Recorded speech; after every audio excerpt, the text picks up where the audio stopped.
Bonne et douce année à tous, que Dieu y donne que des bonnes choses matériellement, spirituellement, avec grande largesse, dans la vie, la santé, la parnassa, la joie, le bonheur, le shalom, et l'essentiel de tout, la venue de Mashiach Now. En plus, cette année 5779, c'est une année qui est exceptionnelle. D'où je sais que cette année est exceptionnelle? Parce qu'en Tafshin Nun Bet, en 5752, 1991, l'année, c'était la même année que 5779. C'est-à-dire, c'était une année dans laquelle il y avait 385 jours, comme 5779, et Rosh Hashanah tombait lundi et mardi, comme 5779. Et le rabbi a dit quelques sikhot, quelques discours, le Shabbat avant Rosh Hashanah, le Shabbat donc de la paracha de Nitzavim, le jour de Rosh Hashanah et le Shabbat d'après Rosh Hashanah, le Shabbat de Vayeler.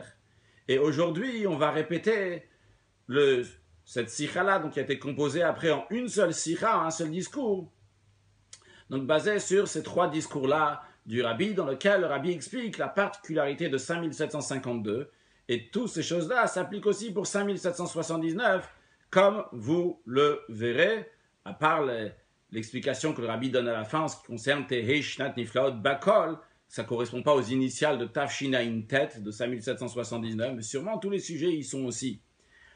Alors, le rabbi nous dit que la qualité, la particularité de cette année 5752, et c'est en effet aussi 5779, s'exprime par ce que les Gdol Yisraël, les grands du peuple juif, disent à propos de Rosh Hashanah, lorsque Rosh Hashanah il tombe lundi et mardi. Il y a un verset dans Daniel qui parle lorsque le roi Nebuchadnezzar a pris Daniel avec ses amis et il s'occupait de Vayiman lahem hamelech, que le roi leur a préparé, leur a donné. Donc, mi pad bag hamelech. Pad bag hamelech, c'est écrit ici aussi ce mot-là, pad bag hamelech, qui veut dire donc le repas du roi. Donc, il leur a donné le repas du roi, et aussi bien donc du vin que le roi buvait. Il donnait ça à Daniel. Ce qui nous intéresse ici, c'est l'expression de pat bag hamelech. Pat bag. On commençait par Hamelech d'abord. Le mot Hamelech fait référence sur Rosh Hashanah, sur le premier jour de l'année. Quel rapport entre Hamelech et Rosh Hashanah? Parce que le jour de Rosh Hashanah, c'est le jour où on fait régner Dieu. Comme d'ailleurs, il y a écrit dans la Gemara, Dieu dit au peuple juif, Imru lefanai malchuyot kideshtam nichuni alechem. Dites des versets de règne pour me faire régner sur vous. Donc Hamelech, c'est le jour où on fait régner à Kadosh Baruch Hu, c'est Rosh Hashanah, c'est Melech, c'est roi. Maintenant, pas de bague. Le bag de pas de bague, c'est Bet et Gimel. Bet et Gimel, ça représente 2 et 3. Donc c'est le deuxième jour de la semaine et le troisième jour de la semaine. Donc c'est lundi et mardi. Et on le dit comme ça. Si Bag Hamelech, si Hamelech, Rosh Hashanah, tombe Bet et Gimel lundi et mardi, ou mardi, c'est-à-dire si ça tombe lundi, mardi ou mardi, mercredi, du moment que Rosh Hashanah c'est lundi ou mardi, dans ces cas-là, pat, qu'est-ce que ça veut dire pat? Donc ce qui est écrit au début de la phrase, pat, ça vient du langage patot otapitim, émietter, mettre en morceaux. Qu'est-ce que ça veut dire donc maintenant pat bag hamelech? Si bag hamelech, si Rosh Hashanah tombe un lundi, mardi, on émiette, on met en morceaux la paracha de Nitzavim et Vayeler. Nitzavim et Vayeler sont une paracha qui est partagée en deux parachiotes. Et elle n'est pas toujours partagée en deux parachiotes. Des fois, c'est partagé en deux parachiotes. En l'occurrence, lorsque Rosh Hashanah tombe lundi, mardi, eh bien, à ce moment-là, il y a Nitzavim d'un côté et Vayeler de l'autre côté. Nitzavim avant Rosh Hashanah et Vayeler après Rosh Hashanah. Donc ça, c'est quand ça tombe lundi, mardi. Et le rabbi nous dit que cette année-là, donc en 5752, 5779, il y a encore une autre particularité qui est liée à ça. Deux autres particularités d'ailleurs. Parce que Rosh Hashanah peut tomber lundi ou mardi. Et cette année-là, on a Rosh Hashanah qui tombe lundi et mardi. Ça, c'est un point. Et encore un deuxième point. Vu que Rosh Hashanah tombe lundi, mardi, Dans ces cas-là, on lit la paracha de Nitzavim. Atem Nitzavim Hayom Kulchem. Vous vous tenez tous Hayom aujourd'hui. C'est quoi ce Hayom aujourd'hui? Ça fait référence au jour de Rosh Hashanah, qu'on est Nitzavim. On se tient devant Dieu. Alors en général, on peut lire Nitzavim. Et après, bien après, il y aura Rosh Hashanah. Mais là, on a le Rosh Hashanah qui est dans les 3 jours qui suivent le Atem Nitzavim Hayom, puisque on a dimanche, lundi, mardi, et les 3 jours qui suivent le Shabbat sont liés avec le Shabbat. Donc le Nitzavim Hayom est encore plus lié avec Rosh Hashanah, encore plus que toutes les années. Donc ça, c'est le premier point de manière générale et de manière détaillée. De manière générale, donc comment pas de bague à Melech, il y a cette particularité, et comment cette année-là, quand c'est lundi, mardi, eh bien, il y a premièrement, donc et lundi et mardi, donc qui sont dans le siman de Bet Gimel, et en plus, on lit Nitzavim, et dans les 3 jours après, il y a Rosh Hashanah, tout Rosh Hashanah qui est inclus dans les 3 jours après. Bien, ça c'est un point. Une deuxième chose, si vous avez remarqué, sur calendrier, sur tous les calendriers, quelqu'un m'a demandé sur le calendrier mural, est-ce qu'il y a écrit aussi? Je lui ai dit non, que je n'ai pas vu sur le calendrier mural, ça m'étonnerait, il n'y avait pas. Je ne sais pas quel calendrier mural vous avez. Regardez certains calendriers, vous allez voir dans le calendrier écrit tout en hébreu, il y a écrit Bashaz, Bet, Shin, Zain. C'est quoi Bashaz, Bet, Shin, Zain? Alors le Bet, ça fait référence au fait que Rosh Hashanah, Zarmi, avance la vidéo comme ça.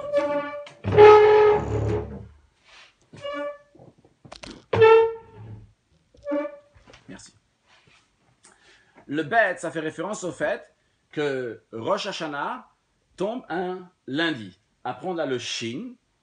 Le Shin, c'est que l'année, elle est Shlema. L'année, elle est entière. Qu'est-ce que ça veut dire que l'année, elle est entière? C'est tous les mois de l'année entière. Hein? Expliquons un peu. Le cycle lunaire est de 29 jours et demi. Nos mois, notre calendrier, c'est un calendrier qui est lunaire. Donc, on a 29 jours et demi, encore une fois 29 jours et demi, etc. Mais les mois, c'est par jour, c'est pas par demi. Donc, qu'est-ce qu'on fait? En général, sur la majorité de l'année, on a un mois de 29 jours et un mois de 30 jours. Mais le 29 jours et demi n'est pas très exact. Il y a 29 jours et demi, il y a encore 993 halakim. 900 Tafshin, non, il y a 793 halakim. Tafshin Tzadi Gimel. Halakim, c'est quoi des halakim? Les halakim, c'est qu'on prend une heure, on la partage en 1080. Ça s'appelle des halakim dans une heure. Donc, il y a 29 jours et demi et Tafshin Tzadik Gimel et 793 halakim. Donc, à chaque fois, il reste encore 793 qui s'accumulent. Donc, au final, tu ne peux pas faire chaque mois une fois 29 et une fois 30. Et juste pour info, 29,5 plus 29,5, ça fait 59. Donc, 59, c'est un mois 29, il nous reste 30, le deuxième mois 30. Donc, en général, c'est 29, 30, 29, 30. Mais il y a 2 mois dans l'année, c'est le 2e et 3e mois, le mois de Cheshvan et le mois de Kislev, que ces mois-là ne sont pas des mois qui sont toujours 29 ou toujours 30, ce sont des mois que des fois ils ont 29 et des fois ils ont 30. Et cette année, aussi bien 5752, 5779, le mois de Cheshvan et le mois de Kislev, les deux sont malais, sont remplis, donc c'est Shlema, c'est le Shin de Shlema que l'année elle est entière, elle est remplie. Encore une troisième chose, c'est Zain. Donc vous retrouverez sur les calendriers Bashaz, Bet Shin Zain. Le Zain, ça fait référence à Shabbat. Shabbat. Qu'est-ce que ça veut dire Shabbat? Ça veut dire quand est-ce que Rosh Chodesh Nissan, le premier jour du mois de Nissan, tombera Shabbat. Juste pour info, si le premier jour de Nissan tombe un Shabbat, automatiquement, le premier jour de Pessah va tomber Shabbat. C'est-à-dire qu'en 5779, le vendredi soir, ce sera le premier soir, on mange de la matzah, donc Shabbat, ça sera le premier jour de Pessah. Ça nous concernera dans la suite. Donc ça, c'est l'explication de Bashaz. Maintenant, le fait que c'est une année que Rosh Hashanah tombe un lundi, et que c'est une année qu'il y a Cheshvan et Kislev qui se remplit, et pourtant Rosh Chodesh Nissan tombe un Shabbat, pour que ça arrive que Rosh Chodesh Nissan tombe un Shabbat suite à Bet et Shin, que c'est un lundi et Cheshvan et Kislev se remplit, c'est obligé, c'est uniquement, ça peut arriver uniquement si l'année c'est une Shana Me'uberet, c'est une année dans laquelle on rajoute encore un 13e mois. Juste pour information, pourquoi on rajoute un 13e mois? C'est parce que Notre calendrier, c'est un calendrier qui est lunaire, donc on a 12 fois 29,5, c'est 354 jours dans une année lunaire, mais vu que l'année solaire, c'est 365 jours environ, donc il y a environ 11 jours de différence entre l'année lunaire et l'année solaire. Donc si ça va commencer à s'accumuler chaque année 11 jours, 11 jours, 11 jours, il se trouve après que la fête de Pessah va pas tomber au printemps. La Torah, elle dit, il faut faire la fête de Pessah au printemps. C'est la raison pour laquelle que 7 fois tous les 19 ans, on rajoute encore un mois, donc le mois de Hadar, et de manière que Nissan, le mois dans lequel il y a la fête de Pessah, va toujours tomber pendant le printemps. Donc cette année-là, donc 5779, aussi bien que 5752, on a aussi donc une Shana Mouberet, une année qui est entière. Il se trouve donc que cette année, c'est une année de perfection exceptionnelle, une triple perfection. Première perfection, on a la perfection qui est liée avec les mois qui sont remplis. Donc on a le mois de Cheshvan qui est rempli, qui a 30 jours, le mois de Kislev qui est rempli, qui a 30 jours. Ça c'est un point. Un deuxième point aussi, on a le fait que l'année, elle est remplie, parce que c'est une année qui est remplie, qui a 13 mois. C'est une Shana Tmima, une année qui est entière. Une année qui est entière, c'est-à-dire qui est parfaite, comme ça la Gemara explique l'expression de Shana Tmima, une année qui est Tmima, qui est intègre, qui est complète, lorsqu'on rajoute encore un 13e mois. Et encore une troisième chose qu'on a cette année, la Shlem ou de la perfection qui vient avec le fait que Rosh Chodesh Nissan tombe un Shabbat, il tombe Zayin, le 7e jour de la semaine. On a dit tout à l'heure que si Rosh Chodesh Nissan tombe Shabbat, eh bien Pesach aussi va tomber Shabbat. Donc, et alors si Pesach va tomber Shabbat, à la suite du premier jour de Pesach, le deuxième jour de Pesach, on fait ce qu'on appelle Sfirat Homer, le compte du Homer. Alors à l'époque, on offrait le sacrifice de Pesach, le sacrifice du Homer, pardon. Le Homer, c'est environ 1,5 kg d'orge qui était offert en sacrifice. Et à la suite de ça, on faisait le Sfirat Homer, le compte à partir du Homer, donc c'est le deuxième jour de Pesach. Et comme ça, 7 fois 7 semaines, de manière qu'on finisse à Shavuot, le jour de Shavuot qui dure 7 semaines, et à ce moment-là, le 50e jour, donc le Shavuot, on amène un korban, on amène le sacrifice de Shté, on amène le Shté Alechem, donc les 2 pains. Donc ça, c'est le Sfirat Homer. Donc toujours, on fait Sfirat Homer chaque année, mais lorsque Pesach tombe un Shabbat, et on commence à compter le Homer à partir de dimanche, alors à ce moment-là, on a des années qui sont entières, on a des semaines qui sont parfaites. Dans quel sens le Midrash nous dit? Ils sont parfaits, ils sont Kimé Bereshit comme les jours de la création. Comme les jours de la création, parce que lorsque Dieu a créé le monde, il a commencé par un dimanche, lundi, mardi, etc. Nous aussi, lorsqu'on commence à compter le Homer, on va commencer à partir de dimanche, et on aura des semaines qui seront aussi Tmimot, Bishleimut, il y aura une perfection de Tmimot, d'intégrité. Donc on a une année vraiment très très très particulière de Shleimut, une triple Shleimut. Alors maintenant le Rabbi nous dit la chose suivante. Le Rabbi a juste dit des faits pour l'instant. Le Rabbi nous dit, expliquons, c'est quoi la particularité de toutes les choses qu'on vient de dire. Commençons par la particularité que Rosh Hashanah, c'est lundi-mardi. Après, le fait que la suite de l'année, on a Cheshvan et Kislev qui sont remplis, qui sont 30 jours. Quelle est la particularité? Quelle est la particularité? C'est une Shana Mouberet, une année dans laquelle il y a 13 mois. Quelle est la particularité que Rosh Chodesh Nissan, le premier jour de Pesach, tombe Shabbat?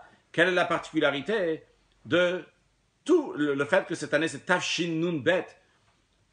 Donc 5752 par rapport aux autres années, il y a plein d'autres années qui sont aussi, d'ailleurs 5779, et comme Tafshinun Bet, le Rabbi dit, c'est quoi la particularité de Tafshinun Bet? Et le Rabbi dit, il faut comprendre aussi le lien entre toutes ces choses-là. Ok, on ne va pas juste expliquer la particularité de lundi, mardi, et après on dit, ah oui, il y a une autre particularité que Rosh Chodesh Nissan, il tombe en Shabbat, et il y a une autre particularité que c'est Shana Mouberet. Non, le Rabbi dit, il faut trouver aussi le lien, le point commun qui entre tous ces événements-là, et le fait que ça tombe lundi, mardi, et que Cheshvan et Kislev ils sont remplis, et que c'est une Shana Mouberet, et que Rosh Chodesh Nissan il tombe un Shabbat, et le fait que c'est la Tafshin Nun Bet. Alors, on va commencer maintenant, le Rabbi va commencer à expliquer. Tout d'abord, le Bag HaMelech, donc le fait que Rosh Hashanah tombe lundi, mardi. Qu'est-ce qu'il y a de spécial? Bien, le Rabbi nous dit, lorsque Rosh Hashanah tombe lundi, mardi, tout simplement, la première des choses, c'est qu'il est très proche de dimanche. Alors, très proche de dimanche, c'est encore très simple. Le Rabbi nous explique qu'est-ce qu'il y a de particulier dans ça. Lorsque c'est un dimanche, le Yom Rishon, le premier jour de la semaine, c'est pas c'est pas juste un millième jour. On dit Yom Rishon, on est le premier jour. D'ailleurs, dans le Shir Shel Yom, dans le cantique, on dit à la prière tous les jours, on dit Hayom Yom Rishon Bashabbat, on est le premier jour. Pourquoi on dit Hayom Yom Rishon, on est le premier jour? On est le premier jour. Tu comptes depuis le début de la création du monde, il y a des dizaines de milliers de jours déjà qui sont passés. Pourquoi je dis Hayom Yom Rishon, aujourd'hui c'est le premier jour? C'est pas le premier jour. C'est oui le premier jour. Pourquoi? Parce que chaque année et chaque semaine, à partir de dimanche, se renouvelle exactement comme le premier jour. Le Yom Rishon, le premier jour qu'Hachem a créé le monde. Qu'est-ce qui s'est passé le premier jour qu'Hachem a créé le monde? La Gemara dit dans Rosh Hashanah qu'Akadosh Baruch Hu, ce jour-là, il a kana vehikna vehishlit ba'olam au qu'Akadosh Baruch Hu, il a acheté, il a fait acheter donc pour les êtres humains, vehishlit, il était seul dans le monde, quand le commentaire de Rashi explique là-bas, c'est-à-dire qu'il n'y avait pas d'ange. Encore, Akadosh Baruch Hu était seul dans le monde, même qu'il n'y avait pas des êtres humains, mais il a acheté le monde pour le faire acheter aux êtres humains. Mais en tous les cas, l'idée c'est quoi? C'est qu'Akadosh Baruch Hu, il a créé le monde Kana, il a acheté le monde aussi ce jour-là, donc le dimanche. Ce sujet-là de dimanche, qu'Akadosh Baruch Hu, il a créé ce monde et qu'Akadosh Baruch Hu, il domine sur le monde, ça, c'est le sens de Rosh Hashanah. Attention, Rosh Hashanah n'est pas le premier jour, hein, c'est pas Yom Rishon. Rosh Hashanah, comme on va le voir dans quelques instants, Rosh Hashanah, c'est le jour de la création de l'être humain, c'était le 6e jour. Le Rabbi parle ici du sens de Rosh Hashanah, pas du jour de Rosh Hashanah. Le jour de Rosh Hashanah n'est pas le premier jour de la création, c'est le 6e jour de la création. Mais le sens du premier jour de la création de Yom Rishon, ça, c'est lié avec Rosh Hashanah, comme on dit dans la prière de Rosh Hashanah. Ze hayom trilat maasecha, zikaron le Yom Rishon, que le jour de Rosh Hashanah, c'est un zikaron, c'est un souvenir pour le Yom Rishon, pour le premier jour de la création. Et d'ailleurs, on le retrouve, le fait que Rosh Hashanah, le premier soir de Rosh Hashanah, c'est-à-dire cette année, dimanche soir et lundi soir, on dit le psaume 24, dans lequel on dit les David la Hashem haaretzum lo tevel veyosheva, que la terre et tout ce qu'il y a dans la terre appartient à Dieu, ce qu'on dit dans le psaume 24. C'est ce psaume-là que nous disons dans le Shir Shel Yom qu'on a mentionné tout à l'heure, j'ai oublié de préciser, que dans le Shir Shel Yom qu'on dit tous les dimanches matins, le dimanche qu'on fait la prière, on dit les David la Hashem haaretzum lo tevel veyosheva, le psaume 24, justement, parce qu'Akadosh Baruch Hu, il a acheté ce monde ce jour-là. Donc on voit un point commun entre dimanche et Rosh Hashanah. Et de manière plus détaillée, on dit Rosh Hashanah, c'est Yom Trilat Masecha, c'est aujourd'hui le début de tes actions, Zikaron le Yom Rishon, un souvenir pour le premier jour. Un instant, Rosh Hashanah, ce n'est pas le premier jour de la création, c'est le 6e jour de la création. Pourquoi le 6e jour de la création? Pourquoi on ne fait pas Rosh Hashanah le premier jour de la création? La raison, elle est parce que Rosh Hashanah, c'est le jour que l'être humain il a été créé. Et l'être humain, c'est le but de toute la création, c'est quoi? C'est pour arriver à l'être humain. Et à travers lui, uniquement à travers l'être humain, ça se fait une perfection dans toute la création. C'est pour ça qu'on fait Rosh Hashanah, Trilat Maaser Hazikaron le Yom Rishon, le début de tes actions. Quand est-ce à Rosh Hashanah? Et c'est pas juste une théorie que l'être humain, c'est lui par lui se fait la perfection. Concrètement parlant, lorsque Adam Arishon, le premier être humain, a été créé, qu'est-ce qu'il a fait? Il a dit à toutes les créatures Bo nishtachavev nicha nivricha lifnei Hashem Oseinu, venez, on va se prosterner, on va s'incliner, on va s'agenouiller devant l'Éternel qui nous a fait, devant Hachem qui nous a fait. De même, il a dit Hachem Malach Geout Lavesh. Hachem Malach, il a dit, en tout cas il a fait, que Hachem, Akadosh Baruch, il a proclamé Hachem Malach, Hachem il a régné, il s'est habillé de majesté, donc il a proclamé à tout le monde a vu.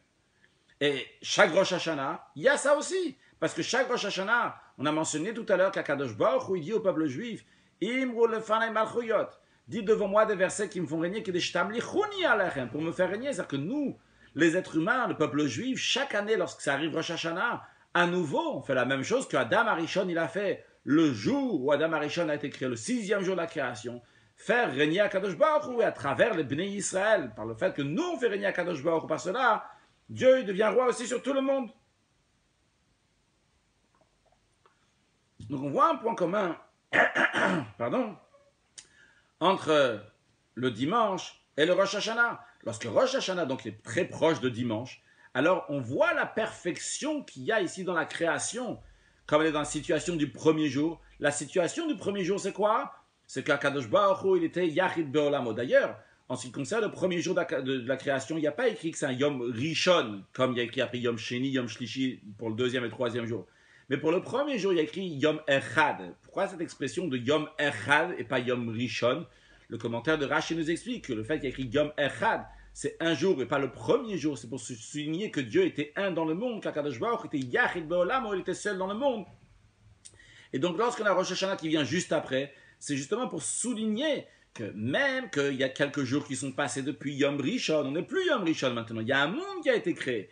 Bien qu'il y a un monde qui a été créé, bien qu'il y a des créatures qui sont là, quand même, Dieu se trouve dans son monde de manière qu'il est Yachid Be'olam, qu'il est unique dans ce monde. Justement, comment? Parce que l'être humain, il fait régner à Kadosh Baruch Hu. Il y a encore ce point commun qui est là.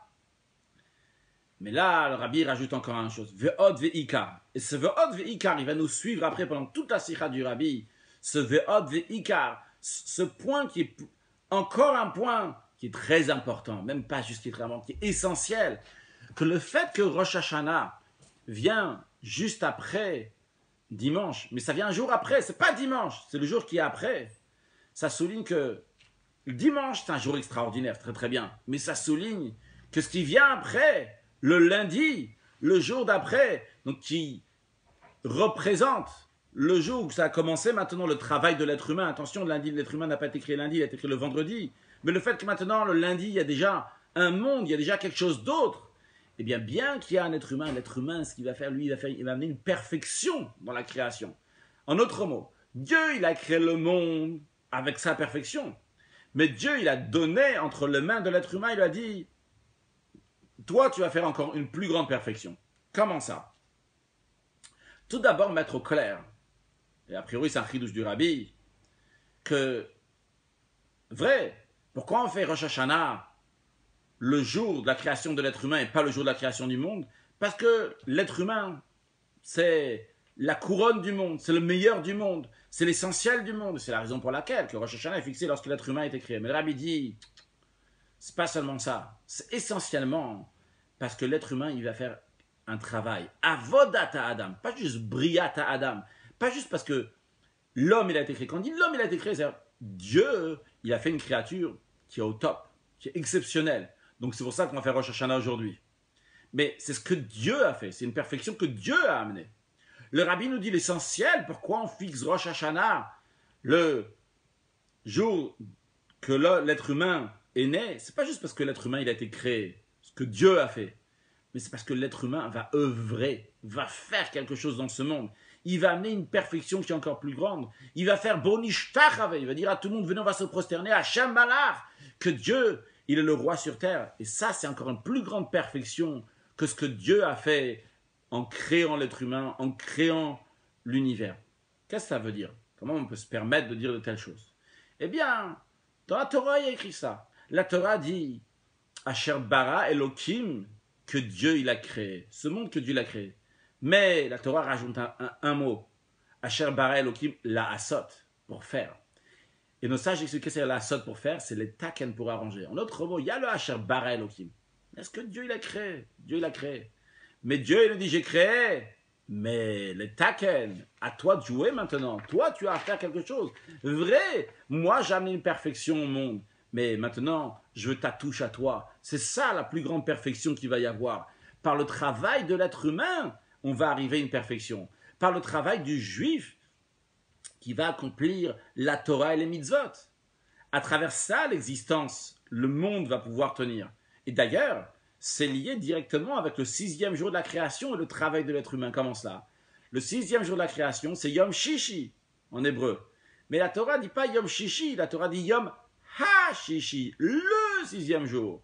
Et nos sages expliquent dans le Talmud pourquoi on dit le 6e jour, le fameux 6e jour. Cela fait référence au 6e jour du mois de Sivan. Au 6e jour du mois de Sivan, ce jour-là, le peuple juif a reçu la Torah. Et comme le commentaire de Rashi explique dans le Talmud, que le fait que les Juifs ont reçu la Torah ce jour-là, c'est considéré comme si que le monde a été créé maintenant. C'est-à-dire que le fait que le Juif, il a... C'est pas dans le commentaire de Rashi, il est dans le Chumash Bereshit. Pas dans le Talmud. Dans le commentaire de Rashi, il dit que le monde a été créé maintenant. Et donc on souligne, et d'ailleurs on souligne ça dans les versets de Shofarot, parce qu'à Rosh Hashanah, on dit plus des versets que Dieu il est roi, on dit aussi des versets de Shofarot, donc que Dieu sonne le shofar, on parle aussi du shofar du son du chauffard qu'il y a eu à Matan Torah au don de la Torah. Pourquoi? Parce que la création du monde à Rosh Hashanah, elle est pour le travail des Bnei par Torah Mitzvot. Donc, qu'est-ce qu'on est en train de souligner ici? Vrai, Rosh Hashanah, ici, Dieu a créé le monde. Mais ce qui est important, c'est pas ce que Dieu, il a fait. Dieu, il nous dit, ce qui est important pour moi, c'est pas ce que j'ai fait. C'est ce que vous allez faire. Avodata Adam, votre travail dans l'accomplissement de la Torah et des mitzvot. Qu'est-ce que ça veut dire sur le plan spirituel? Qu'est-ce qu'un être humain va rajouter sur ce qui existe déjà? Dieu, il a déjà amené une perfection dans le monde. Qu'est-ce que toi, tu vas rajouter? Eh bien, il y a le Asher Bara Elohim, en effet, il y a ce que Dieu, il a créé. Mais ce que Dieu, il a créé, c'est lié avec une Elokut, une divinité qui est liée avec le monde. En hébreu, Elokut, qui est lié avec le monde. On a dû montrer les papiers qu'il y a ici.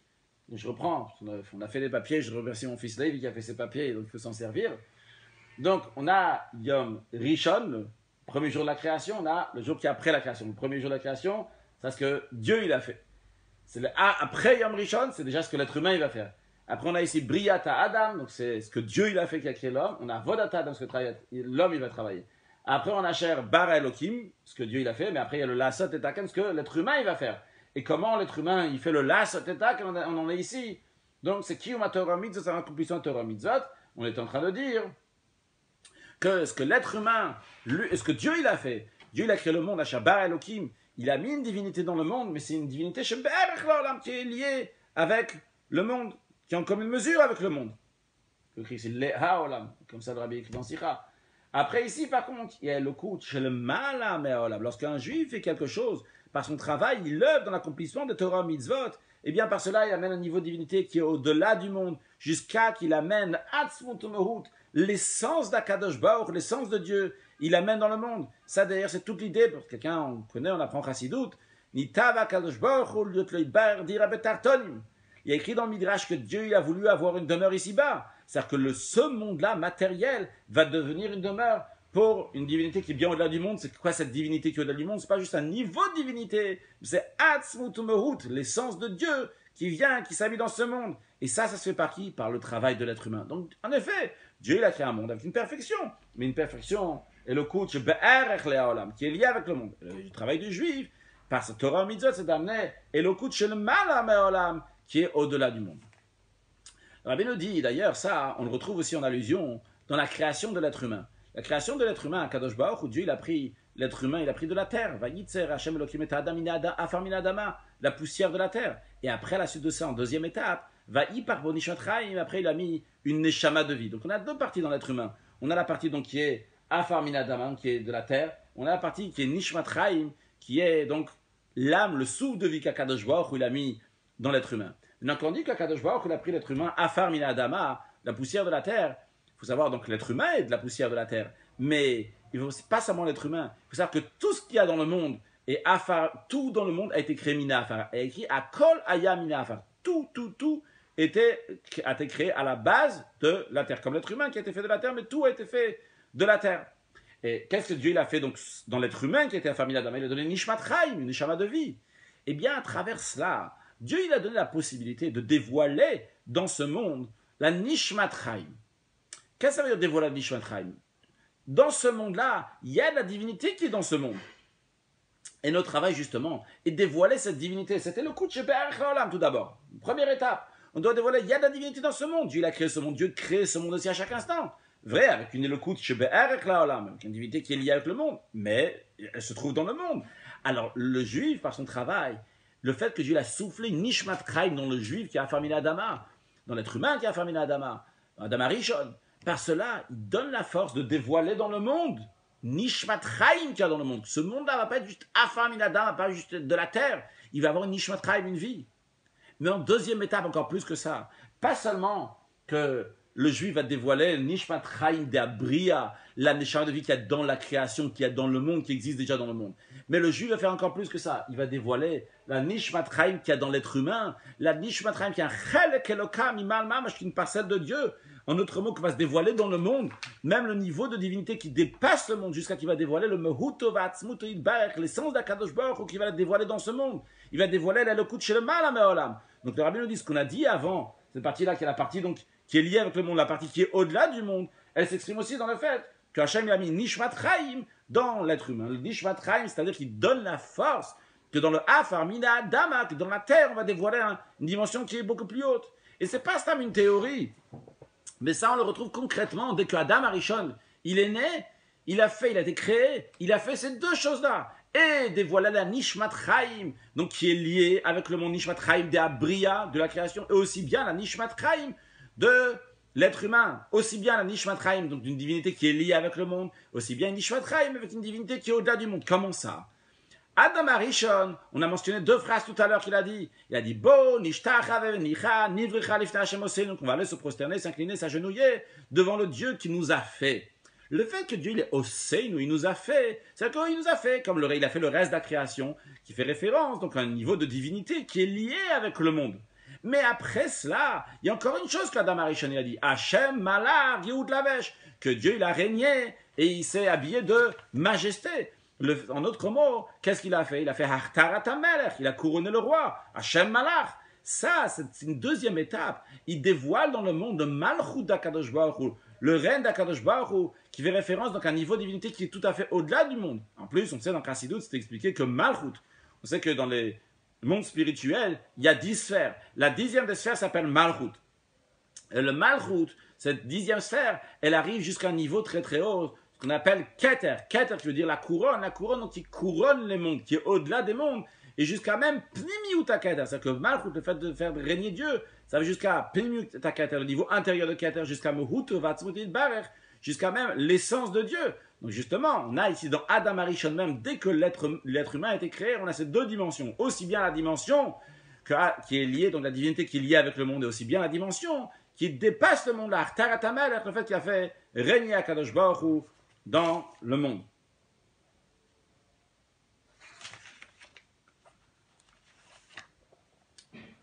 Rabbi rajoute que ces deux sujets-là, donc aussi bien donc la perfection qui vient, qui est liée avec le monde, et la perfection qui se rajoute, on le retrouve aussi dans les Pirkei Avot de ce Shabbat, de Shabbat qui Nitzavim, qui bénit Rosh Hashanah. Qu'est-ce qu'on lit?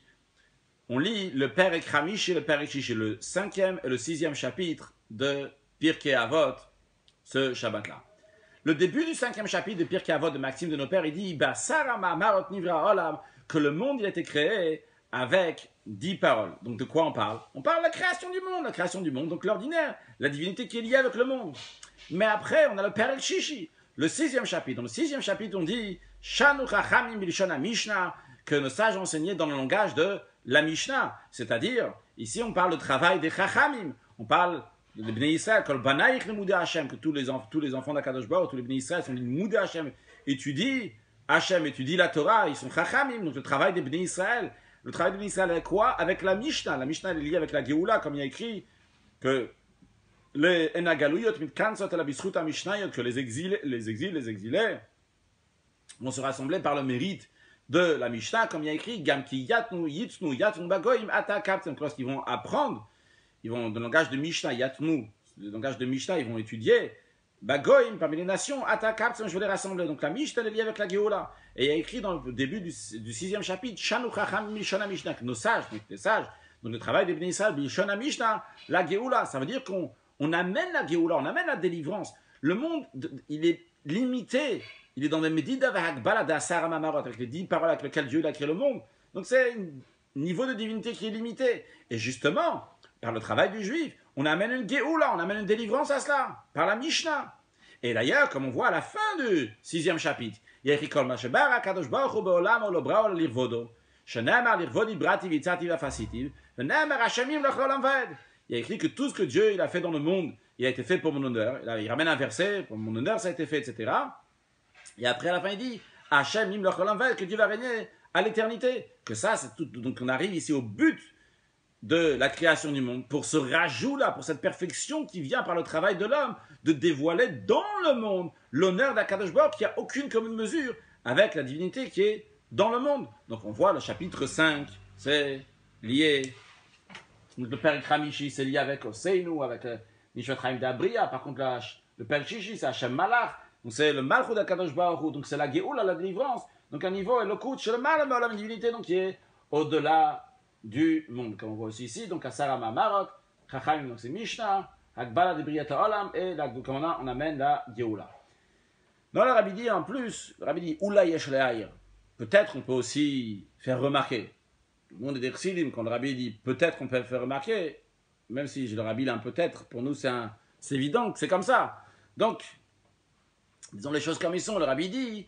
Donc, il y a aussi un remèze, une allusion. Quand tu prends le père Ramishi et Shishi, quand tu prends le 5 et 6, ça te fait 11. Et alors ça te fait 11. 11, le 11, ça fait référence à ce qui est écrit Antuchad velo b'chushvan, que toi tu es seul, tu rentres pas dans le calcul. De quoi s'agit-il? C'est dans le texte de Patach Eliyahu,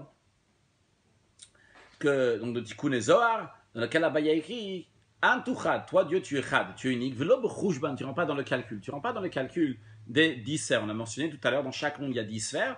Donc, mais Dieu, il est au-delà de ces 10 sphères. C'est Antuchad, tu es unique. Donc c'est le chiffre 11, c'est pas juste 11e, c'est le 1 qui est tout à fait au-delà des 10. Donc quand on prend le 5 et le 6, ça fait 11, ça fait référence à Antuchad velo b'chushvan, qui est tout à fait au-delà des Asarama Marot, qui est au-delà des Esser Sfirot, qui est au-delà des 10 sphères, et au-delà d'Asarama Marot, il est aussi au-delà de 10 paroles avec lesquelles il a créé le monde.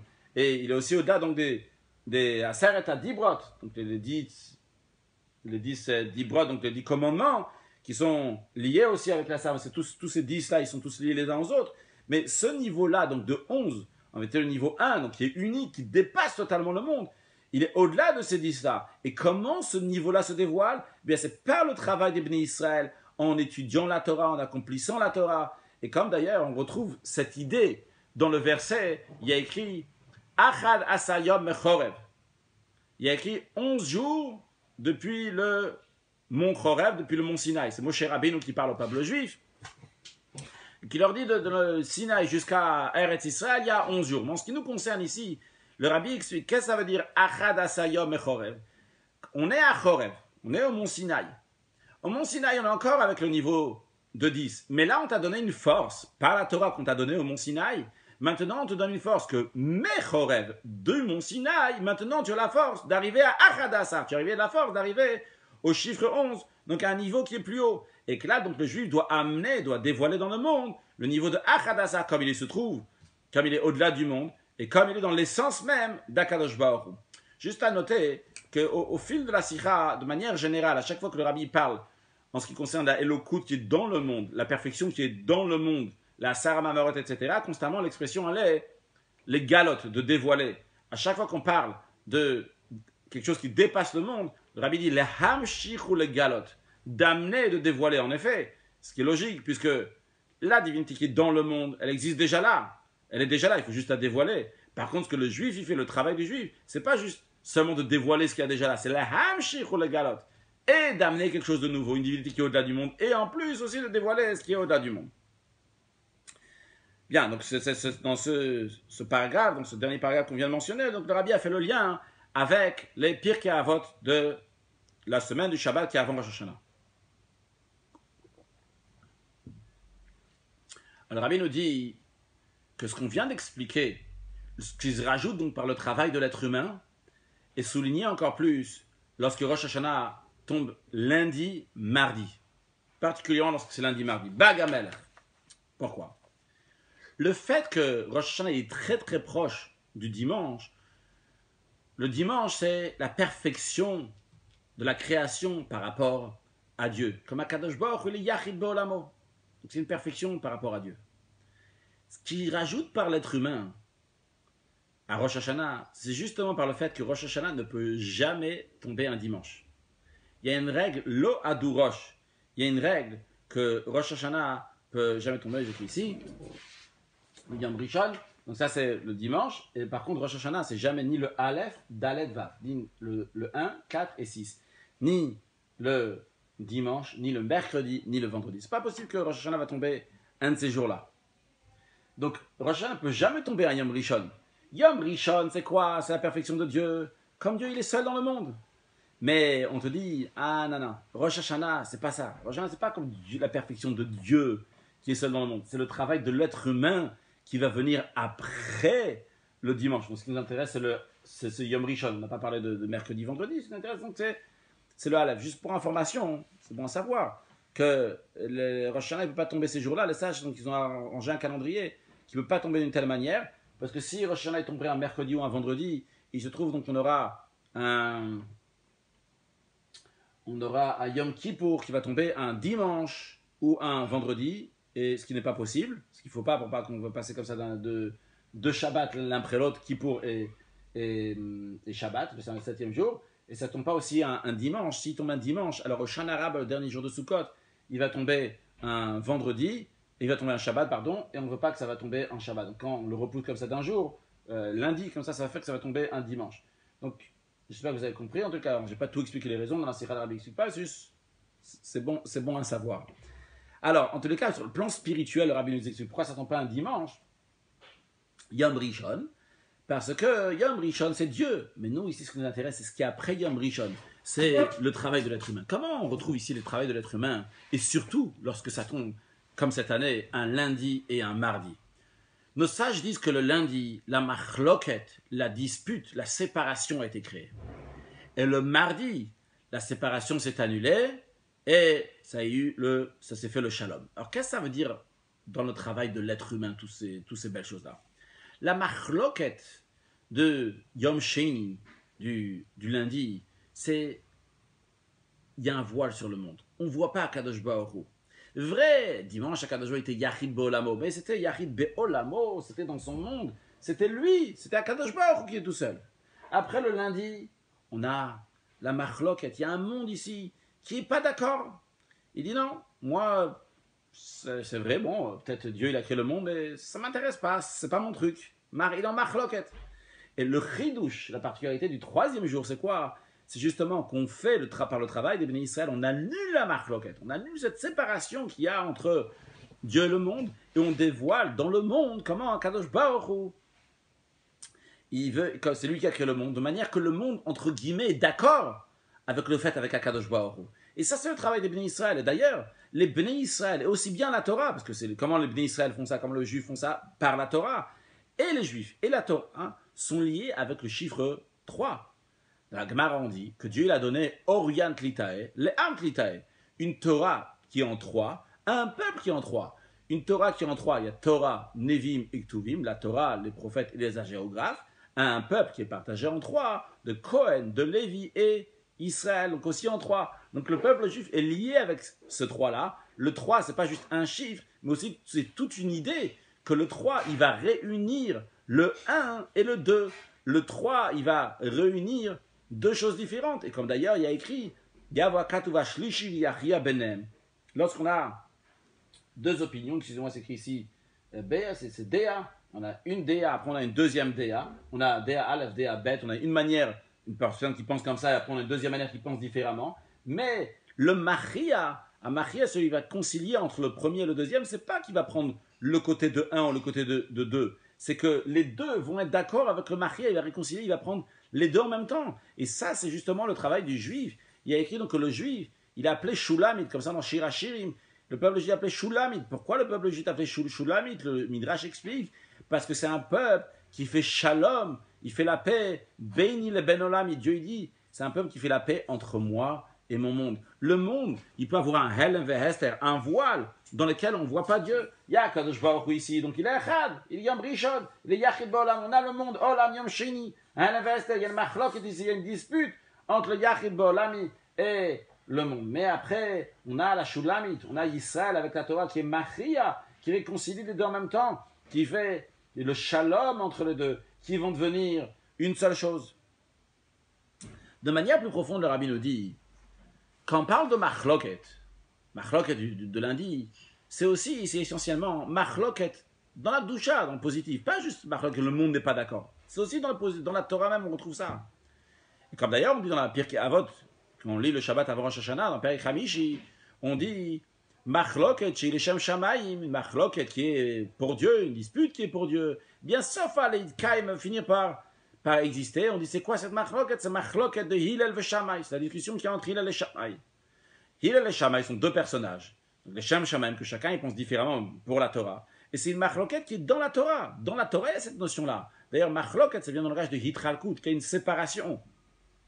En effet, dans la Torah, il y a cette séparation-là. Dans la Torah, on a aussi bien la droite et la gauche. On a aussi bien le chesed et la gvura, la bonté et la rigueur. La bonté qui est la droite et la rigueur qui est la gauche. Et en conséquence de ça, on a, si c'est le chesed, on va être indulgent comme Hillel. Et s'il y a la gvura, la rigueur, la gauche, eh bien on va être strict comme Bet Shammai. Mais après ça, on te dit vrai, il y a une marque. Elle est dans la Torah. Mais le shalom, la paix de Yom Shlishi, donc du mardi, on a vu avant que le 3, il prend aussi bien le 1 et les 2, et il les englobe en même temps. Juste pour, une fois dans une lettre, le rabbi a écrit à quelqu'un, quand on prend de l'oxygène et l'hydrogène, et les deux en même temps, ça va te faire de l'eau. C'est que l'eau, c'est une nouvelle chose qui se fait, il se baser sur les deux qu'il y avait avant. Donc c'est une dimension qui chapeaute les deux en même temps. Toujours dans la chassidoute, quand on parle du 1 et du 2, sur le 1 qui est tout seul, très bien, il peut être tout seul. Après, il y a le 2, lorsqu'il est avec quelqu'un d'autre, il y a quelque chose d'autre, mais il y a marloquette. Et le 3, c'est pas que maintenant, il y a une troisième chose, c'est que le 1 et le 2 deviennent ensemble. À ce moment-là, c'est une troisième dimension, c'est une dimension qui est plus haute. On continue ce que le rabbi identifiera ici. Donc ici, ça fait référence à un niveau de Torah qui est beaucoup plus haut à être partagé de droite et de gauche. Et c'est pour ça donc ça englobe les deux en même temps. C'est que le travail du peuple juif en étudiant la Torah et en accomplissant la Torah vient et se concrétise, donc se dévoile dans la Torah qui est descendue dans le monde et à travers ça aussi dans le monde. Pas seulement qu'on amène un niveau de la Torah qui est lié avec le monde. Parce que quand tu amènes un niveau de Torah qui est lié avec le monde, il y a une différence entre la droite et la gauche. Il y a une marloquette, il y a une khalkout, puisque nous sommes dans un monde matériel. Par contre, lorsqu'on amène une dimension de Torah qui est au-delà, qui dépasse, eh bien à ce moment-là, il n'y a plus de différence entre le haut et le bas. On amène le Ardut Apshuta, donc le Ardut Apshuta, l'union qui est simple. Pour expliquer l'union qui est simple, c'est que nous, des êtres humains, par exemple, on est composé. Pour faire un être humain, il faut une tête, il faut des pieds, dans la tête même, il faut des yeux, un nez, des oreilles, une bouche, etc. Il y a plusieurs choses qui font qu'en tout, ça va faire un être humain. Donc, même si on a un echad, un être humain echad, sûrement chacun un être humain qui est echad, mais il est composé de plusieurs choses, ce qu'on appelle ardut echad amurkav. Il est composé. Quand on parle de ardut apshuta, donc l'union qui est pashut, cette notion-là qu'on retrouve plusieurs fois dans Chassidut, d'ailleurs que le Rambam aussi explique, pas dans ces mots-là, mais dans l'idée, dans l'Ilchot Yesodei HaTorah, donc c'est qu'Akadosh Baruch Hu, Dieu, il est Echad HaPashut, il est un, qui est Pashut, qui est simple, qui n'est pas composé de plusieurs choses. Donc ça, c'est ce niveau-là qu'un juif, il doit dévoiler, donc pas seulement le niveau de Torah, donc niveau de divinité qui est dans la Torah, un niveau de divinité qui est au-delà, donc le niveau de Torah qui est au-delà du monde, jusqu'à le niveau de la Torah, comme il se trouve dans l'essence de Dieu, jusqu'à l'Ardut Apshuta. D'ailleurs, juste pour expliquer un peu plus ça, le rabbi, dans la note 71, il rappelle un peu, il parle de ce inyan-là, je ne peux pas embrouiller plus, mais comme c'est pour concrétiser, le rabbi dit que où est-ce que ça va se dévoiler, donc ce niveau-là, qui est tout à fait, qui dépasse totalement, c'est dans la Torah Chadash Ami'iti Tetzei. Parce que Mashiach va venir, une nouvelle dimension de Torah qui va sortir. Et le rabbi, à cette période-là de Tafshinun Bet, il a parlé de ça, il y a un Kuntas qui est sorti à part. D'ailleurs, on a fait aussi cette vidéo-là il y a quelques semaines pour le Siyum Rambam, pour la conclusion du 37e cycle de Rambam. On a fait donc cette haute sira du rabbi dans laquelle il explique longuement ce sujet-là. Mais dans la note en bas, le rabbi rappelle ce sujet-là, que ça qu'il y a Hillel et Shammai, aujourd'hui la halakha est comme Hillel. Quand Mashiach va venir, la halakha elle va être comme Shammai. Et après, il y aura encore une étape. Après la venue de Mashiach, la résurrection des morts. Et dans ces cas-là, ce sera un niveau de divinité qui sera beaucoup plus haut. Et il n'y aura plus maintenant, la halakha, elle sera aussi bien comme Hillel et comme Shammai. Le rabbi dit, comment c'est possible que ce soit comme Hillel et comme Shammai en même temps? Le rabbi l'explique, parce que c'est l'essence d'Akadosh Baruch Hu, c'est l'essence de Dieu qui va se dévoiler dans le monde. Tant qu'on a notre existence à nous, notre propre existence, eh bien à ce moment-là, il y a des différences. Il y a des différences entre droite et gauche. Parce qu'on est dans le monde, dans la monde, il y a des différences entre droite et gauche. Par contre, lorsque se dévoile le niveau de divinité qui est au-delà de tout, il peut y avoir la droite et la gauche en même temps. Alors attention, ça ne veut pas dire que c'est quelque chose qu'on peut comprendre. On n'est pas fou pour répéter, dire que la droite et la gauche en même temps, ça c'est droite et c'est gauche. Parce qu'aujourd'hui, on ne peut pas comprendre ça. Je vais te donner un exemple. Dans Braché.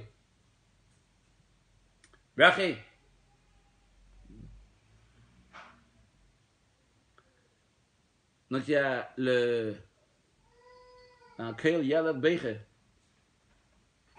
Une fois que c'est connu l'histoire que le rabbi a raconté plusieurs fois, que lorsque l'Admor Azaken et l'Admor Emtsaï, le premier et le deuxième rabbi de Chabad, ils habitaient dans la même maison à 2 étages différents. que l'Admour Haïm Tsaï était tellement approfondi dans son étude, il n'a pas entendu l'enfant qui a pleuré. Et son père, l'Admour Azakan, il est parti s'occuper. Et après, il a réprimandé, il a dit, même quand tu es en train d'étudier, il faut entendre un enfant qui est en train de pleurer. Bon, c'est juste pour la petite anecdote, pour le petit qui pleurait. Donc, on sait que dans le Beth Amidash, dans le temple, dans le tabernacle, il y avait le Saint des Saints. Dans le Saint des Saints, il y avait l'arche. L'arche, il prenait de la place, évidemment. Il prenait de la place comme chaque chose dans le monde. Il devait faire une certaine mesure. Il y avait des mesures précises qui devaient être comme ça pour que l'arche soit cachère. Mais en même temps, nos sages disent que quand on mesurait la salle, l'arche ne prenait pas de place. Alors, est-ce que l'arche, il prenait de la place ou il ne prenait pas de place? Bien sûr, il prend de la place, il n'est pas cachère. Est-ce qu'il ne prend pas de place? Il ne prend pas de place non plus. Comment c'est possible qu'il prenne de la place en même temps il ne prend pas de place? On ne peut pas comprendre ça. Mais vu que c'était l'endroit dans lequel il y avait Atzmut, l'essence de Dieu, et Dieu, il peut tout faire en même temps, aussi prendre la place et pas prendre la place. La même chose aussi. Il peut y avoir un endroit, quelque chose qui prend de la place et qui ne prend pas de la place. La même chose aussi, quand on nous dit que Mashiach va venir, la halakha va être comme Bet Hillel et comme Bet Shammai, c'est pas qu'on comprend ce que ça veut dire maintenant, mais on peut savoir que par rapport à Atzmut, par rapport à l'essence de Dieu, on peut le faire. Et ce que le rabbi est en train de dire ici dans cette sikha-là, c'est que le juif, par son travail, en effet, il dévoile un niveau de divinité qui est tout à fait au-delà du monde, jusqu'à l'essence de Dieu, qui est au-delà de tout Yitralkut. Il fait le shalom dans la Torah, que le Hil et le Shammai, que même la Machlok, la Yitralkut de droite et de gauche deviennent une seule chose. Non, ce qui nous concerne, revenons à Rosh Hashanah. Lorsque Rosh Hashanah, il vient juste après dimanche, mais pas dimanche, qu'est-ce qu'on souligne ça? Que Rosh Hashanah, l'essentiel, c'est quoi? C'est le travail de l'être humain. Il y a un Sheni ici, il y a un deuxième, il y a un lundi, il y a une machloket, il y a une difficulté, il y a des efforts à fournir. Et le juif fait son travail. Parce que dimanche, c'est Akadosh Baruch qui a fait sa perfection de Dieu. Mais après, il y a une machloket. Et quand même, le juif va faire son travail. Il va faire un shalom, il va amener un niveau de divinité qui est tout à fait au-delà du monde, au-delà de toute séparation. Antuchad velo b'chushban. Dieu qui est chad, qui est unique, qui est exceptionnel. Le Rabbi continue à expliquer que ce sujet-là, on le trouve aussi dans le Pad Bagamelech. Dans la lecture de la Torah, Pad Bagamelech, on a dit que quand on lit, quand c'est lundi, mardi, Rosh Hashanah Hamelech, Pad Vayeler. Pad Vayeler, ça veut dire que on sépare Vayeler de Nitzavim. Comme on a dit tout à l'heure, Nitzavim et Vayeler, c'est une seule paracha qui se sépare des fois en deux. Alors quel est le sens profond, l'idée que Parashat Nitzavim, on la lit avant Rosh Hashanah, et Parashat Vayeler, on la lit après Rosh Hashanah? Quel est le sens de Parashat Nitzavim en ce qui nous concerne, est-ce qu'on veut l'expliquer ici, le Parashat Vayeler? Parashat Nitzavim, on parle du peuple juif. L'existence du peuple juif en eux-mêmes, d'ailleurs, avant même qu'ils font quoi que ce soit, le fait qu'ils ont été créés, le fait que c'est des enfants de Dieu, Avraham, Yitzhak et Yaakov, c'est des enfants de Dieu, des enfants d'Avraham, Yitzhak et Yaakov. On nous dit, Atem, vous, tout ce qui nous intéresse, Atem, c'est vous. Ok, après, il y a Nitzavim, Ayom, Kulchem. La première des choses, c'est Atem, vous, le peuple juif en eux-mêmes, ce qu'ils sont, avant même de travailler, avant même de d'œuvrer quoi que ce soit. Ils sont importants, ils existent, ils sont là. Après, on te dit, il y a une deuxième étape, il y a Vayeler. Vayeler, c'est Moshe Rabbeinu qui est en train de parler. Vayeler Moshe il parle. Quand est-ce que Moshe il parle? C'est à 120 ans. Il est en train de parler au peuple juif. Vayeler Moshe, il dit Ben Mea, aujourd'hui c'est 120 ans. C'est-à-dire que Moshe Rabbeinu arrive à la fin de sa vie. Il arrive à la perfection de sa vie, à la finalité. Donc il est déjà en travail maintenant de Moshe Rabbeinu. Ce qui est souligné ici, c'est un travail. C'est le travail de Moshe Rabbeinu qui mène à la perfection. Et ça concerne chaque juif, parce que chacun de nous, on a une étincelle de Moshe Rabbeinu à l'intérieur de nous. Donc, par rapport à l'étincelle de Moshe Rabbeinu que nous avons à l'intérieur, on a aussi, nous aussi, on a cette perfection. Donc, un travail qui est parfait. Donc, la parashat Vayeler, c'est quoi? C'est le travail, la perfection du travail. Et d'ailleurs, comment cette perfection du travail? Pas stam. Ce qui se rajoute maintenant par rapport à ce qu'il y avait avant la situation précédente de Nitzavim, c'est que maintenant, Vayeler, on va. Quand on dit Vayeler, on va, c'est vraiment aller de manière Ben Aror, ça n'a aucune commune mesure avec ce qu'il y avait avant. Donc d'un côté, on a le Atem, on a vous. D'un autre côté, on a le Vayeler Moshe. Comment Vayeler? Il va de manière qui n'a aucune commune mesure. Alors, quand c'est lui en même temps, c'est pas tellement souligné que le peuple juif a son importance, et après, il y a le travail du peuple juif, c'est une deuxième étape. Non, Nitzavim Vayeler, c'est en même temps. Mais quand Bagamelech, lorsque Rosh Hashanah tombe un lundi, mardi, que là, on donne tellement d'importance au travail du peuple juif. On voit comment il vient juste à la suite du dimanche, que Dieu était Yachid Be'olamo, à la suite de ça maintenant. Il y a le travail de Bnei Israël. eh bien, on trouve ça aussi souligné par le fait que quand ça tombe lundi, mardi, on sépare Nitzavim de Vayeler. D'un côté, on a le Nitzavim. Le Nitzavim, on en fait toute une histoire, c'est une paracha en soi-même, donc toute l'importance des bénis Israël en temps. Ils sont là dans le monde avant même de vrai ou faire quoi que ce soit. Et après seulement, on me dit, écoute, maintenant, tu as vu déjà comment ils sont extraordinaires. Regarde maintenant le travail qu'ils vont faire. Le travail aussi. Le travail, c'est aussi une affaire en soi-même. C'est un vayeler. C'est extraordinaire ce qu'ils vont faire. Une perfection qui vient par le travail du peuple juif. Et d'ailleurs, ça marche bien avec l'expression de Bag Hameler, pas de vayeler. Quand lundi, mardi, Rosh Hashanah, pas de vayeler. On sépare vayeler. C'est-à-dire, on est en train de séparer ici deux parachiotes. Le fait de séparer, d'ailleurs, ça c'est le Inyan, c'est le sujet de lundi, du lundi, après pour arriver au mardi. Donc c'est le contraire, que Dieu il est uni dans son... On est en train de faire une séparation. Mais pourquoi on est en train de faire ça? Pour arriver au Gimel, pour arriver à l'union, à un travail, donc par le travail de l'être humain. Et comment on fait ça? Comment on fait le Bagameler? Par Pat Vayeler. Comment on souligne la particularité du travail de l'être humain? Par le fait que Pat Vayeler, on sépare Vayeler. Pat, on dit on met en morceaux, donc séparer Vayeler. Qu'est-ce que séparer Vayeler? Quand on dit séparer Vayeler, ça veut dire on le sépare, on le met dans un niveau de sainteté, on le met dans un niveau, une dimension qui est beaucoup plus haute, qui est tout à fait séparée. On ne dit pas, bon, il y a aussi le travail du peuple juif. Pas du tout, le travail du peuple juif, c'est fondamental, c'est essentiel. Ça s'exprime aussi bien dans le lundi, mardi, et ça s'exprime bien aussi dans le fait que pas de Vayeler. Vayeler ne peut pas aller juste avec Nitzavim. Ici, il y a tout un travail, un œuvre. Nitzavim, Dieu, il a créé le peuple juif. Ici, Vayeler, c'est le peuple juif qui est en train de travailler, en train de faire quelque chose d'extraordinaire, à un niveau qui est beaucoup plus haut que le Nitzavim.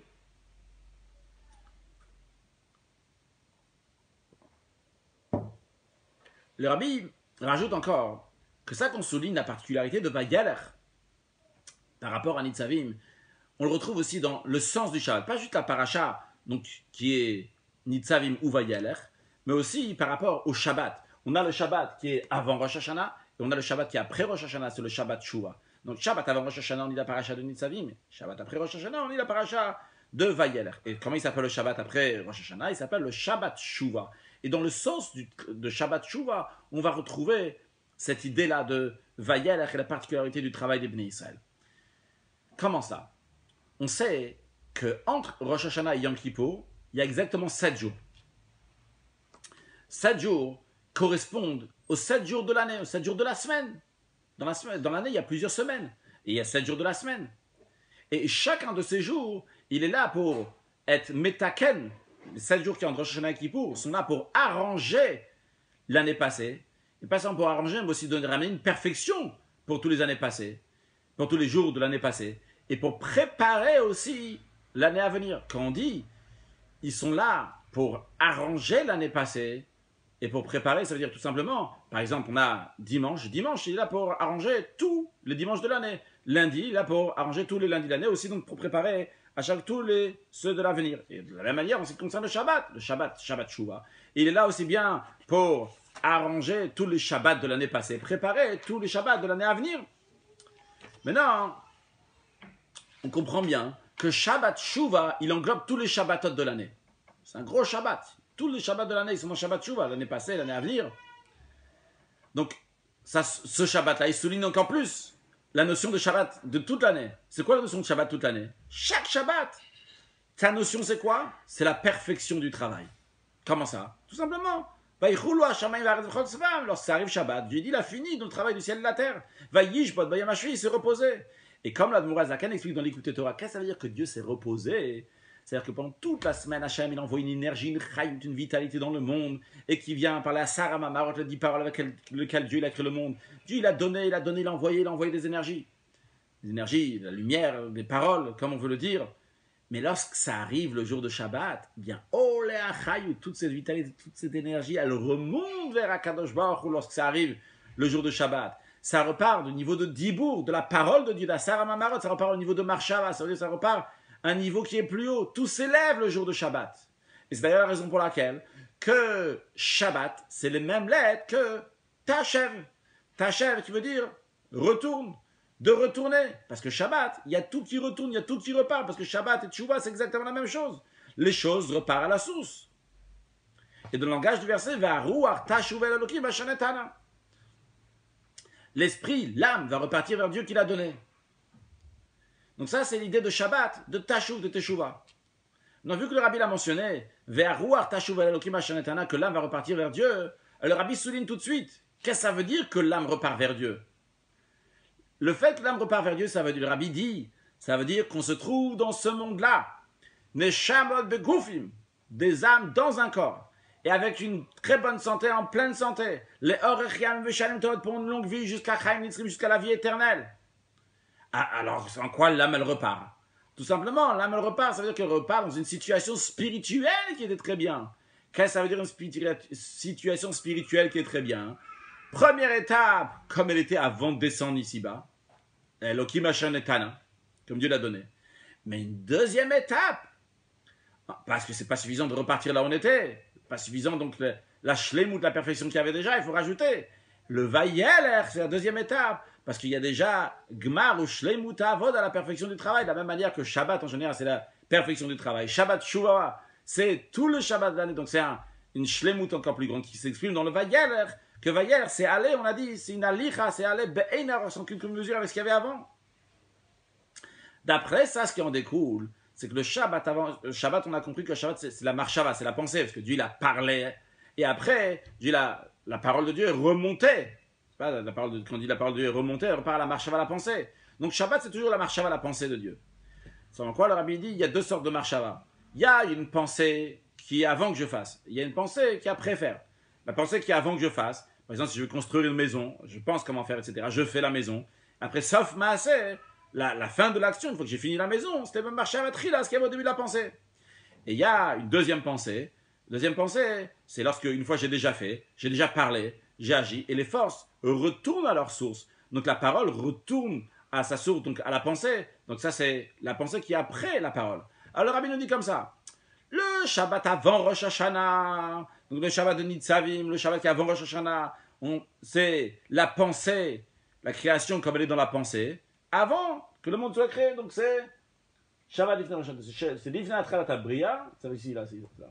Donc Shabbat Lifnei Maaseh, donc c'est la pensée qui est avant l'action, et par contre le Shabbat qui est après, c'est la marshava qui est après l'action, une fois qu'on a déjà fait. Donc c'est le il ou la particularité qu'il y a après qu'il y a gmar ou shlemut avoda, une fois qu'il y a déjà la shlemut, le travail il est parfait, à ce moment-là, eh bien tout remonte et tout s'élève. Dans le rabbi rajoute dans le prochain paragraphe, dans Seifret, de parler de tout ça, même par rapport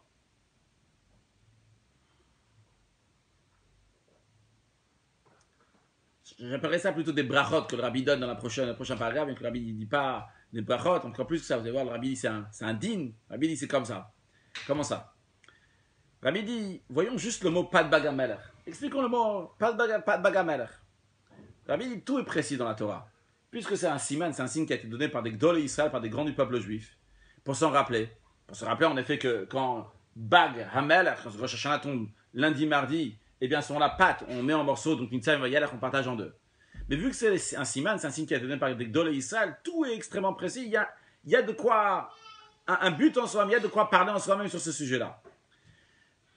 On a dit tout à l'heure que Pal Bagamelech, c'est-à-dire c'est le repas du roi, donc le roi Nebuchadnezzar, donc lui il mangeait, que ça blachon kasdim Rachidi, donc c'est Pal Bagamelech, c'est son repas. Il y a écrit Vayeman lahem hamelech, que le roi leur a préparé. Dva yom beyomo, chaque jour, ce qu'ils avaient besoin à manger, d'où ils recevaient, mi pad bagameler, du repas du roi, ou mi yen mishtav, du vin de son festin. Comme David explique, mina yain asherishteu, donc du vin que lui, Nebuchadnezzar, buvait, et il leur donnait qu'ils pouvaient avoir ça tous les jours pour manger. Alors le rabbi explique sur le plan spirituel, qu'est-ce que ça veut dire? Là, ça arrive Rosh Hashanah, ça arrive Hamelech, là, c'est le jour de Rosh Hashanah. Eh bien, ce jour-là, Akadosh Baruch Hu, Dieu, Vayeman lahem hamelech. Dieu, il est mazmin. Il donne tout ce qu'il faut. À chaque juif, tous ses besoins, les besoins qui sont appelés ma'achal, donner le manger. D'ailleurs, pas stam du manger. Le manger, donc c'est le minimum nécessaire, mais aussi, Dieu, il donne du vin, etc. C'est-à-dire donc les choses qui sont aussi pour le plaisir, pour toute l'année. Dva yom beyom, au jour au jour. Et comment il donne? Il donne avec grande largesse. Mishulchan HaMelech, ça vient de la table du roi. Ce que le roi lui-même buvait, les Nebuchadnezzar, il leur donnait. Sur le plan spirituel, c'est quoi? C'est que ça vient de la table d'Akadosh Baruch, que Dieu il donne tout ce qu'il faut. Donc ça, c'est l'expression de pas de bagamelech sur le plan spirituel, le Rabbi nous dit. Que Dieu il donne tout ce qu'il faut, à chaque juif, pour toute l'année à Rosh Hashanah. Et ça, c'est souligné encore plus lorsque Rosh Hashanah il tombe un lundi et un mardi. Bagamelech, pas de vayelech, qu'on partage Nitzavim vayelech en deux. Pourquoi? Que là, on voit que pourquoi Dieu il donne, c'est pas juste parce qu'il y a un vayelech. Le fait même que Nitzavim, on a séparé Nitzavim de vayelech. Ici, on n'est pas en train de dire vayelech. Ah, le juif il a travaillé, le juif il a œuvré, le juif il a étudié la Torah, le juif il a accompli les mitzvot. Ah, ok, on va lui donner quelque chose. Non! On a séparé vayelech et Nitzavim. Nitzavim, c'est juste l'existence du peuple juif. C'est pas quand ils vont œuvrer, ils vont étudier la Torah et accomplir les mitzvot. Le fait même qu'ils sont Nitzavim, c'est séparé. C'est tout à fait séparé. Le fait même qu'ils ont ça et qu'ils existent, même s'ils ne travaillent pas, eh bien Kadosh Baruch Hu, Dieu leur donne pas de bagamelech, leur donne tout ce qu'il faut. Et d'ailleurs, comme on retrouve, la Mishnah dit, en ce qui concerne donc un ouvrier, un balabait, je ne sais pas comment dire, un propriétaire qui a des ouvriers et qui les fait travailler.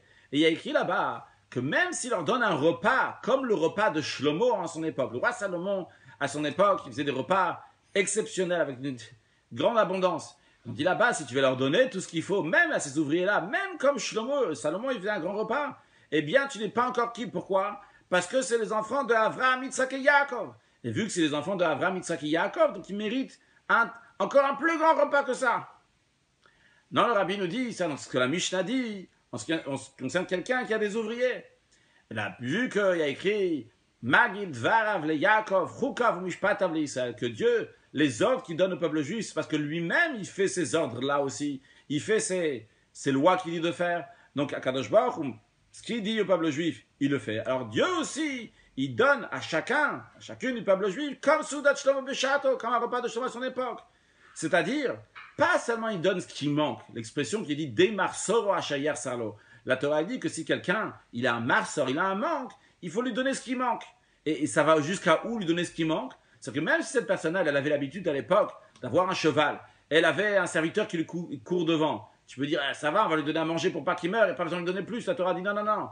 Des marceaux, tu dois remettre cette personne-là dans sa situation, vu que lui, il a besoin d'un cheval, et lui, il a besoin d'un serviteur qui lui court devant, c'est comme ça, il a besoin. Tu dois lui donner ça. Et la Torah dit, ça, c'est pas les hoshot. Tu n'as pas encore donné de richesse. C'est juste le minimum.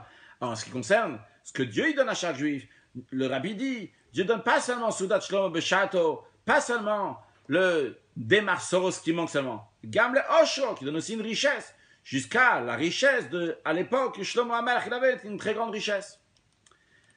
Et de ça, on comprend aussi, le Rabbi nous dit que lorsqu'il y a un jugement qui se passe à Rosh Hashanah, et le Rabbi dit, il n'y a pas d'argument de masminim du côté gauche des accusateurs. Ils n'ont rien à dire. Pourquoi?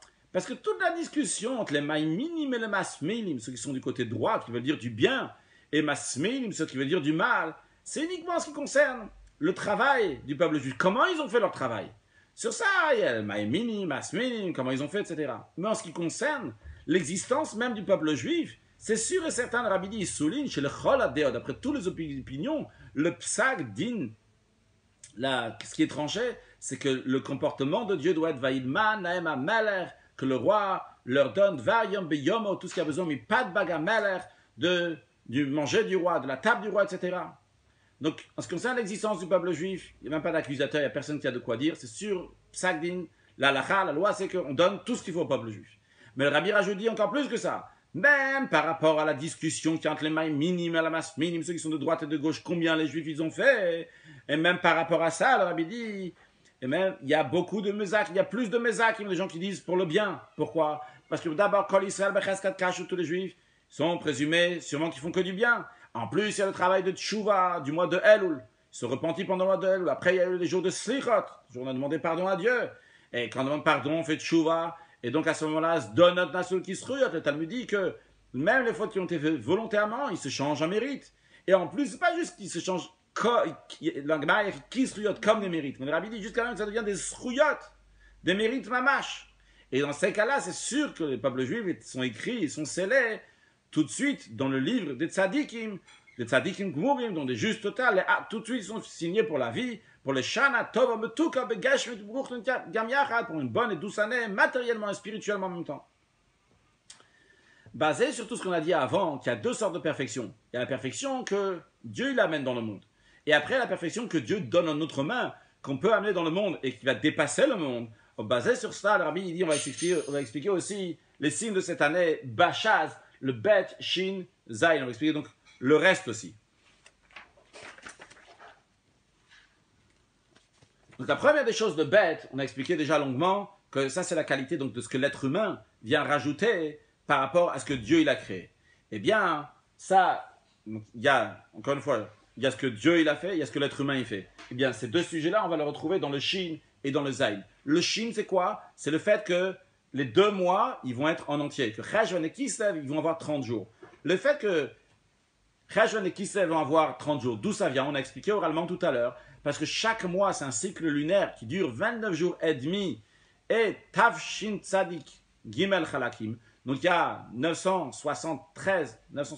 793 Chalakim, donc qu'on a expliqué tout à l'heure. Et donc qui se rajoutent au fur et à mesure. Et après, donc, on va les caser donc, dans le un jour en Cheshvan et un jour en Kislev.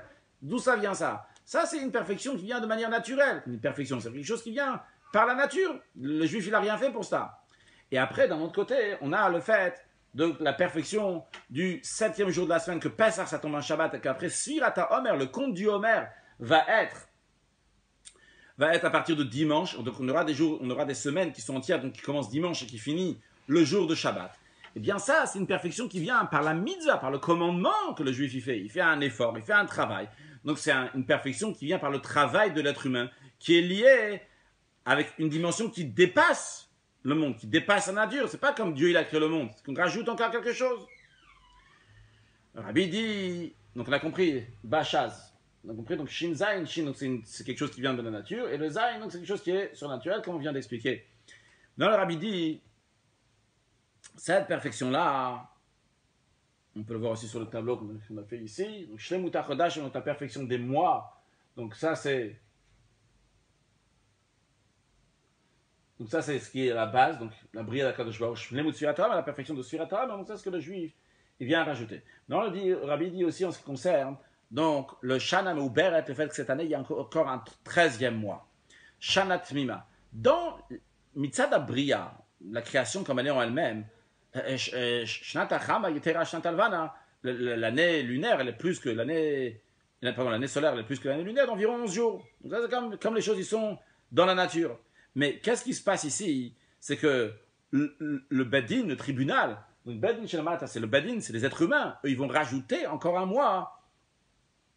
Ils vont rajouter quelque chose. Donc c'est une shlemut qui vient par les créatures. Et pourquoi en plus ils rajoutent ça? Ils rajoutent ça pour le travail des Bnei Israël. Pourquoi on fait ça? C'est pour que le Bnei Israël, on pourra faire le Pessah au printemps quand il faut, pour faire Shamor et Chodesh Haviv pour garder le printemps comme il faut. Ils rajoutent quelque chose. Donc qu'est-ce qu'on voit? On a quelque chose qui est naturellement, il est comme ça, c'est naturel, qu'est-ce que tu veux?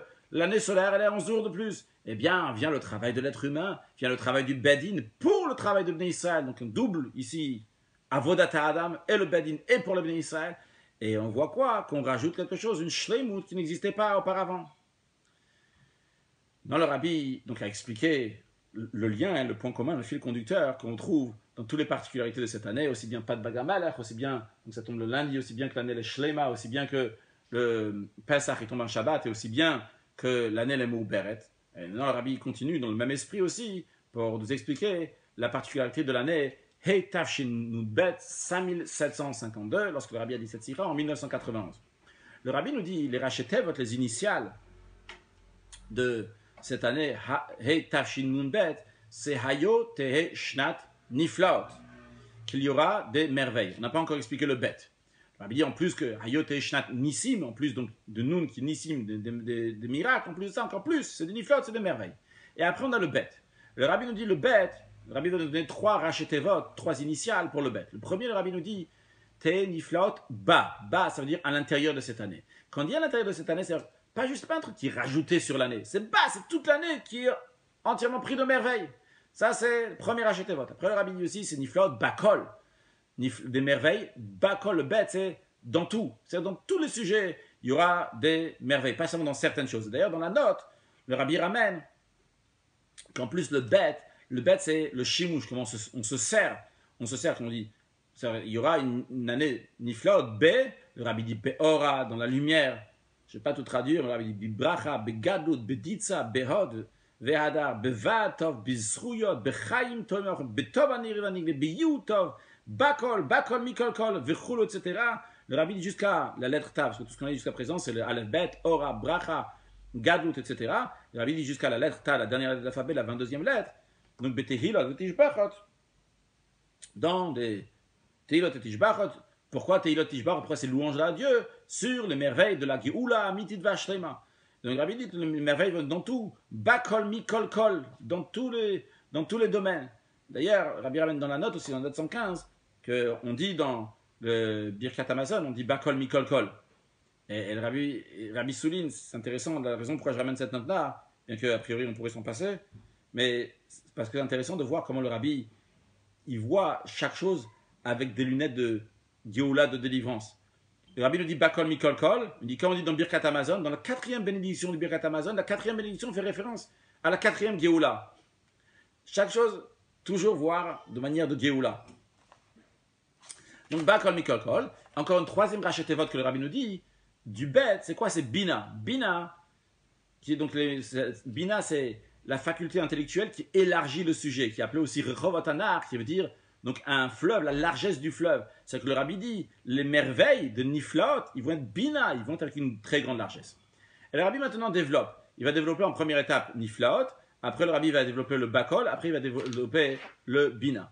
Le Rabbi Niflot. Quand on dit Niflot, les merveilles, de quoi on parle de merveilles? On parle de Niflot, des merveilles de la Geoula, Mitit Vashlema et de Mashiach Tzidkinu, la délivrance avec Mashiach Tzidkinu.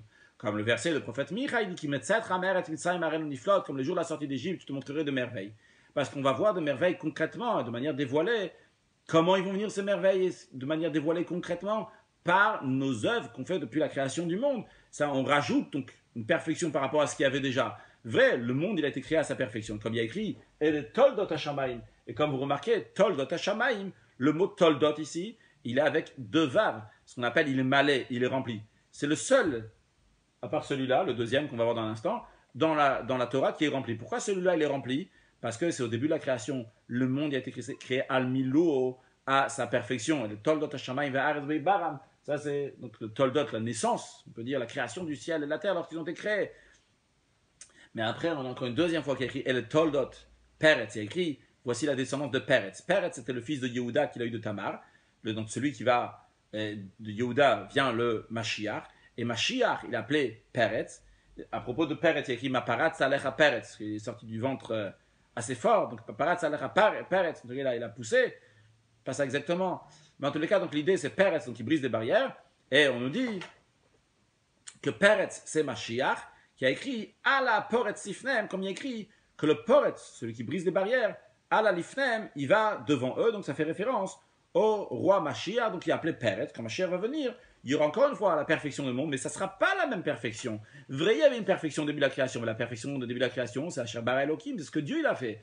Mais la perfection qu'il y aura de El et Tolot Peretz, ça c'est la perfection qu'il y a par nos actions de nos jours aujourd'hui, qui va se dévoiler lorsque Mashiach va venir. Donc ça c'est première étape, le Rabbi nous dit Niflaut. Après le Rabbi explique ce quoi Bakol. Bakol, le Rabbi dit, ça englobe tous les sujets, tous les tovas, tous les biens, toutes les perfections possibles. Et comme d'ailleurs, on voit de ce que nos sages disent, qu'il y a 3 personnes que Dieu leur a donné un goût, leur a fait goûter dans ce monde-là du Olam Haba, une ressemblance du monde à venir. C'est Abraham, Yitzhak et Yaakov. À propos d'Abraham, il y a écrit l'expression Bakol, qui veut dire dans tout. Comme il y a écrit Vachem Berach et Abraham Bakol, que Dieu il a béni Abraham dans tout. Yitzhak a écrit l'expression Mikol, comme il y a écrit Va Ochal Mikol, il a dit à son fils j'ai mangé de tout, Mikol. Et Yaakov, le 3e des patriarches, a écrit Kol, il dit V'chi yesh li kol, il dit j'ai tout. Donc dans les 3, il y a écrit Kol, sur ça on dit Bakol, Mikol, Kol. Donc Kol, comme le commentaire de Rashi dit que ça veut dire qu'ils n'ont rien manqué. Alors le Rabbi explique qu'est-ce que ça veut dire qu'ils n'ont rien manqué. Et la perfection qui vient par rapport à la création, par rapport à Dieu, ils n'ont rien manqué. Et par rapport à la perfection donc, qui se rajoute, qui vient par le travail de l'être humain. Et le Rabbi rajoutant encore une chose, et par rapport à la perfection de tout le travail de ce qu'on fait dans ce monde-là, il y a cette perfection-là, et ça s'exprime par Avraham, ça vient d'Avraham, Yitzhak et Yaakov à chaque juif.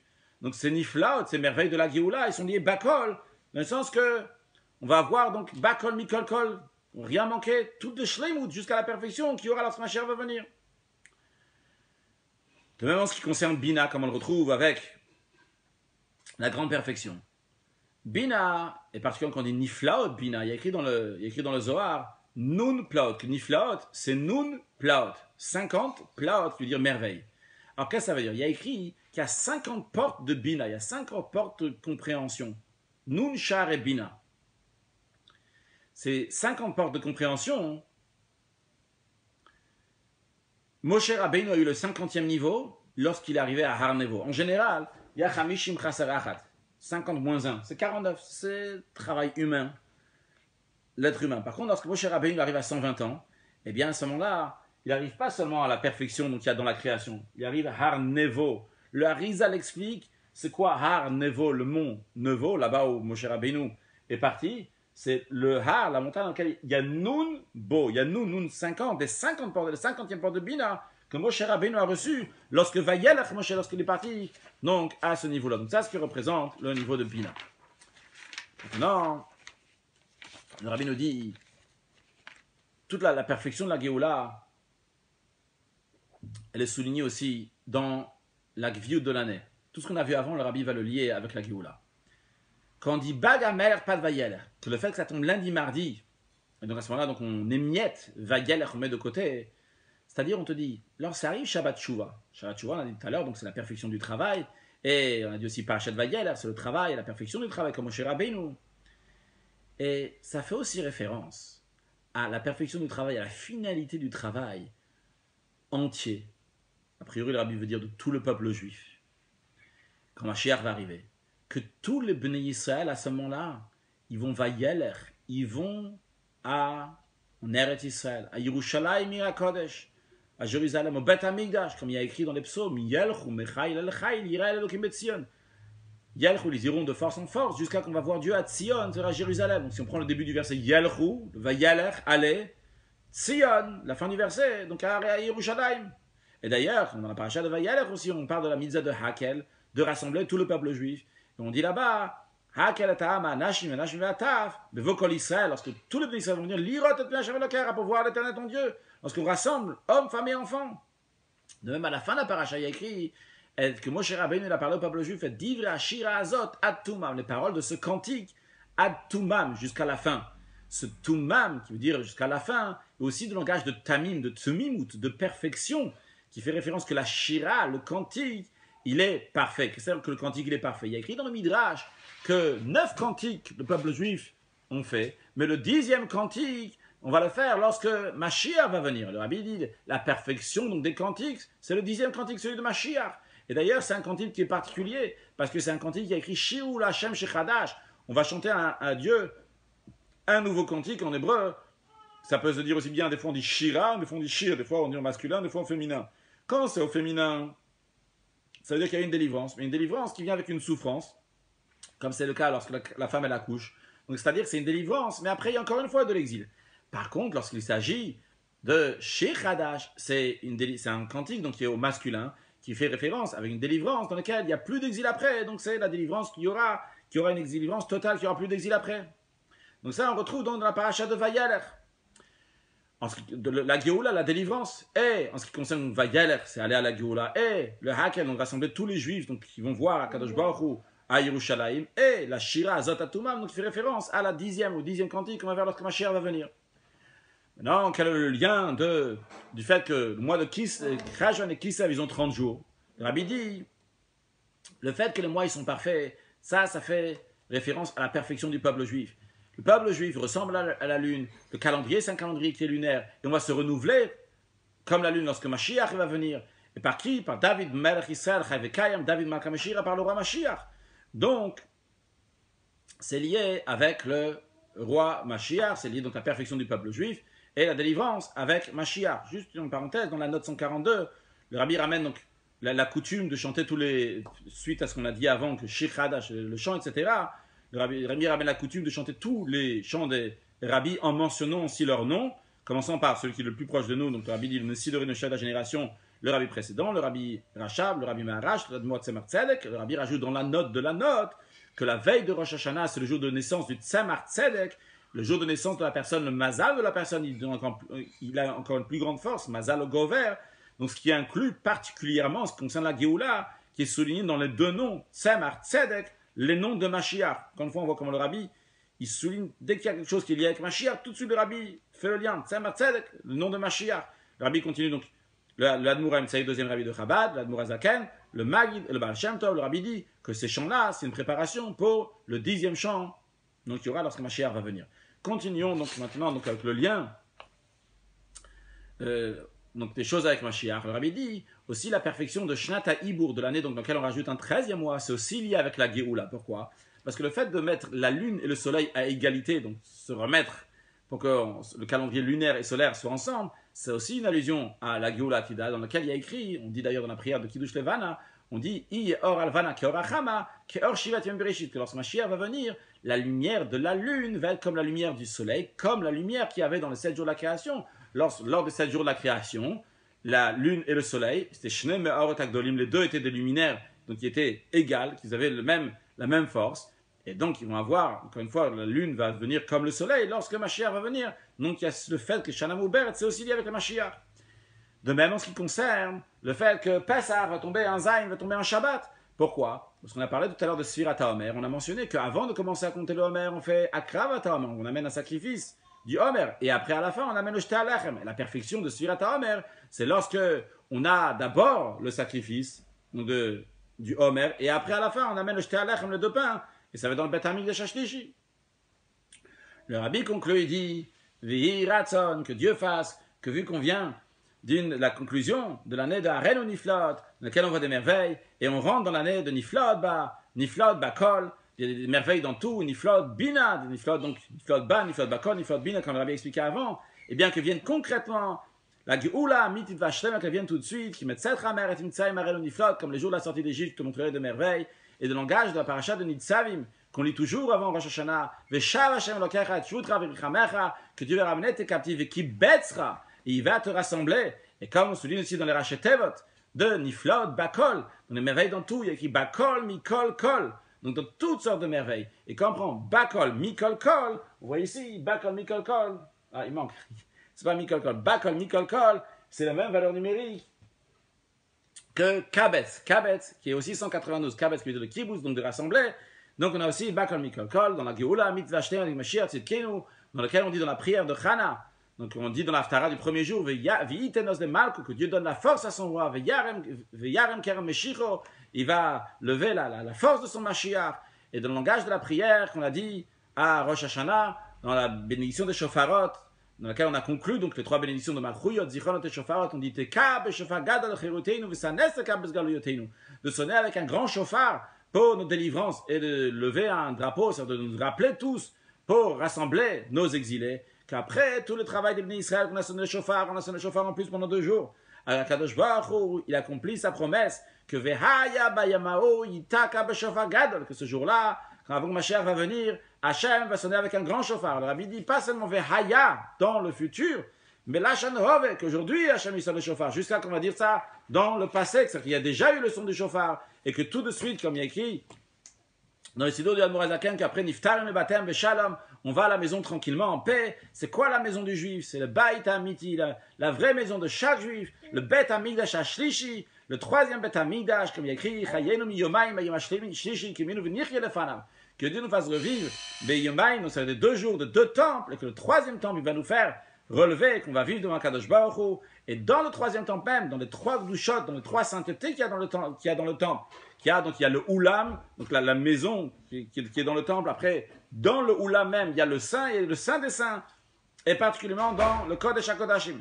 Le Rabbi dit, l'essentiel, qu'on a ça concrètement, encore plus que ça, pas juste qu'on dit qu'on va avoir ça, on va dire ça au passé, et particulièrement d'après ce que le proverbe, que les rabbis de Chabad disent, qu'il faut à propos de propager la venue de Mashiach dans les journaux, parce que Rabbi Rachab, le 5e rabbi de Chabad, a dit que qui a écrit que l'Admour HaZaken, il a dit que quand Mashiach va venir, ça va être écrit dans les journaux, et que tous les Juifs vont être prêts pour la venue de Mashiach, dès que ça va être écrit dans les journaux.